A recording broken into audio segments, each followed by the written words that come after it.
గాజాలో Hamas మిలిటెంట్ల కార్యకలాపాలకు కేంద్రంగా ఉన్న అల్ షిఫా ఆసుపత్రిని ఇజ్రాయెల్ దళాలు స్వాధీనం చేసుకున్నాయి. రోజుల పాటు పక్కాగా రెక్కీ నిర్వహించిన తర్వాత ఆసుపత్రిలో ఎలా వ్యవహరించాలో సైనికులకు శిక్షణ ఇచ్చిన తర్వాత ఇజ్రాయెల్ దళాలు ఆసుపత్రిలోకి ప్రవేశించాయి. యుద్ధ ట్యాంకులు సైనికులు ఆసుపత్రిలోకి ప్రవేశించారని ఇజ్రాయెల్ స్పష్టం చేసింది. మరోవైపు అల్ షిఫా ఆసుపత్రి కింద హమాస్ కమాండ్ సెంటర్ ఉందని అమెరికా తొలిసారి సంచలన ప్రకటన చేసింది. అగ్రరాజ్య నిఘా వర్గాలు ఆ సమాచారాన్ని అందించాయని తెలిపింది. అయితే ఇజ్రాయెల్కు గాజాను శ్మశానంగా మార్చేందుకు అమెరికా అనుమతి ఇచ్చిందని హమాస్ తీవ్ర విమర్శలు గుప్పించింది. హమాస్ మిలిటెంట్లను వెంటాడుతున్న ఇజ్రాయెల్ రక్షణ దళాలు గాజాలో హమాస్ కమాండ్ సెంటర్గా భావిస్తున్న అల్ షిఫా ఆసుపత్రిలోకి ఇజ్రాయెల్ దళాలు ప్రవేశించాయి. యుద్ధ ట్యాంకులు సుశిక్షితులైన సైనికులతో ఇజ్రాయెల్ బలగాలు ఆసుపత్రి అత్యవసర విభాగంలోకి దూసుకెళ్లాయి. మరుభూమిగా మారిన అల్ షిఫాను హమాస్ మిలిటెంట్ల చెర నుంచి విముక్తి చేసే లక్ష్యంతో ఆసుపత్రిలోకి ప్రవేశించినట్లు ఇజ్రాయెల్ తెలిపింది. ఆసుపత్రిలో దాక్కున్న హమాస్ దళాలు లొంగిపోవాలని ఇజ్రాయెల్ డిఫెన్స్ ఫోర్సెస్ హెచ్చరికలు కూడా జారీ చేసింది. అల్ షిఫా ఆసుపత్రి పరిసరాల్లో హమాస్ మిలిటెంట్లతో ఇజ్రాయెల్ దళాలు పోరాడుతున్నట్లు చెప్పింది.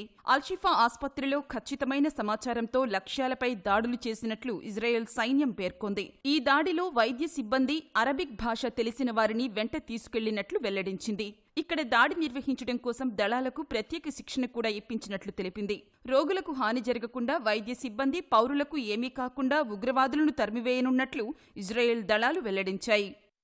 అల్ షిఫా ఆసుపత్రి లోపల సాయుధ కార్యకలాపాలన్నీ 12 గంటల్లో నిలిపేయాలని ఇజ్రాయెల్ ఒక ప్రకటనలో హెచ్చరించింది. హమాస్ మిలిటెంట్లు కూడా లొంగిపోవాలని కోరింది. ఐక్యరాజ్యసమితి అంచనా ప్రకారం అల్ షిఫా ఆసుపత్రిలో నవజాత శిశువులు సహా 2300 మంది రోగులు ఉన్నారు. హమాస్ ఇజ్రాయెల్ యుద్ధంలో వీరందరూ అక్కడే చిక్కుకుపోయారు. అల్ షిఫా ఆసుపత్రి ఇప్పుడు ఇజ్రాయెల్ ఆధీనంలోకి వస్తే రోగులను వేరే ప్రాంతానికి తరలించే అవకాశం ఉంది.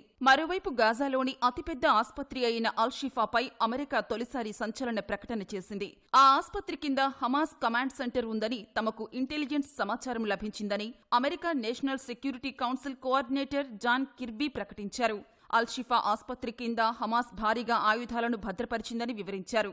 ఆ ఆసుపత్రిలోకి ప్రవేశించిన తర్వాత తొలిసారి అమెరికా నుంచి ఇజ్రాయెల్ దళాలకు మద్దతు లభించింది. హమాస్, ఇస్లామిక్ జిహాద్ సంస్థలు గాజాలోని ఆసుపత్రుల కింద సొరంగాలను సైనిక కార్యకలాపాలకు, బందీలను దాచేందుకు వాడుతున్నట్లు నిఘా సమాచారం ఆధారంగానే గుర్తించామని అమెరికా తెలిపింది. అల్ షిఫా ఆసుపత్రి కింద హమాస్ మిలిటెంట్లు ఆయుధాలను దాచారని, ఇజ్రాయేలీ దాడులకు బదులిచ్చేందుకు సిద్ధమవుతున్నారని అగ్రరాజ్యం వెల్లడించింది. కానీ అమాయక ప్రజలు ఉన్న చోట వైమానిక దాడులు చేయడాన్ని, కాల్పులు జరపడాన్ని తాము సమర్థించబోమని అమెరికా ఇజ్రాయెల్కు స్పష్టం చేసింది.